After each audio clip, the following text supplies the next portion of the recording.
Yeah, Moonknight, episode 1. Long awaited, by the way.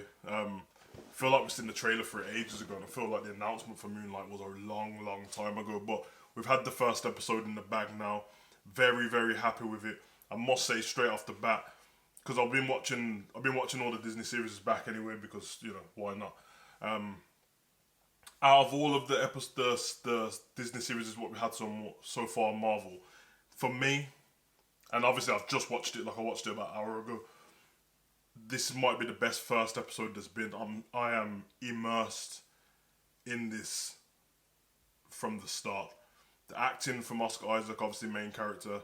He's playing the character of Stephen Graham, which is a guy he works in a museum in London. Kind of wants to be the museum tour guide, but he's been given the job of working in the gift shop.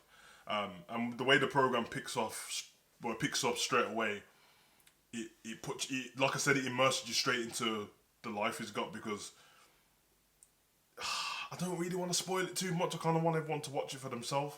But it immerses you in his life straight away, and pretty much Stephen Graham's character is a bit of a, I don't really want to call him a wimp, because in actual fact he's just a nice guy. He's just a nice, happy-go-lucky guy who seems to be nice to everyone else, and everyone else seems to be a bit off with him, and he's doing nothing wrong. But obviously the story of Moon Knight, I don't know if they're going to go the full comic portrayal, but he's basically a man with multiple personality disorders, multiple personalities going on in his head.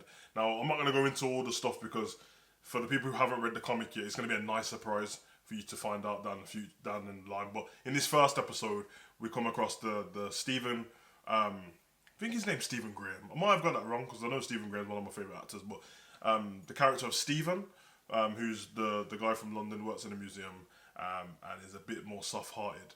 And then we get Marc Spector, who is his alter ego as such, who's a mercenary, and is his stronger side. I think they're going down the thing of weaker side and stronger side. One's got a lot more confident and can handle himself and take care of business, and the other one is a bit more scared, a bit more anxious, a bit more paranoid about what's going on. There's a lot to take in the first episode, but they don't make you feel like that. Everything is explained pretty well. I thought the camera work in this episode was great. I thought the tone of the program in terms of color palette and stuff was dope. It didn't feel like the regular Marvel color palette, but I'm guessing that's because they want to make it a little bit darker. I know that Disney's trying to veer towards that direction now, making the things a lot more darker without going full Daredevil Punisher side, which is nice to see. I noticed a few things like a bit more blood in this, and showing like dead bodies, when usually you see it in Captain America and stuff like that, but there's no blood if you notice behind it really. It's like sparks and then the person's out. So, but I did think his portrayal in this was really good. He just seems like a broken man. There's multiple instances in this where he's just confused about the fact that he's Steve and people are calling him Mark. There's a point where he gets a phone call, and I think it's his sister, and she's saying, "Why using an accent for?" And you can clearly hear that she's from America, so it's having me wondering, watching it, can everyone hear him with an American accent, and he just thinks he's got the British accent, or is it the other way around?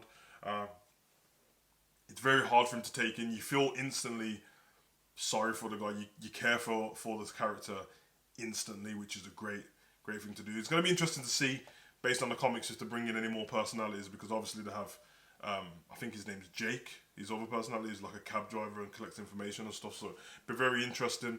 The villain in this hasn't really come to the forefront in doing anything bad yet. There's a few scenes with him in, which is Ethan Hawke's character, Harrow, I think his name is. I like how they've built him into this. He's a great actor, but they've kept it where straight off the bat you don't really dislike him, to be honest. You can't really tell what his angle is. He's got like this prophet type character where people worship him in a certain area, but they haven't given him too much away in the first episode, but they give us enough. And then obviously we get him as Moon Knight.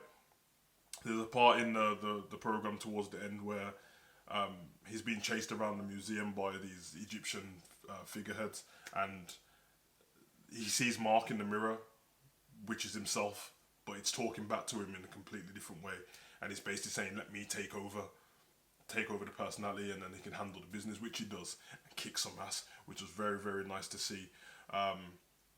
Obviously, he's got the voice in his head. Like I said, you can go into the details of this stuff, but I'm trying to keep it pretty brief. It does have like a Venom vibe about it, without being just like Venom. One thing I'm very happy about, it is also off the comic, so if you don't know about that, it's fine for you. But there would have been, I could see there would have been comparisons to Batman with the way his character is, because I know that's how it was prior, when people were trying to find out about Moonknight and stuff like that.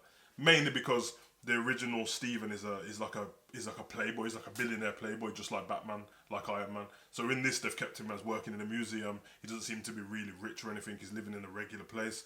I really enjoyed it. I don't want to give away too much, but I just wanted to say my piece on it, so anyone watching this review just knows, go and watch it.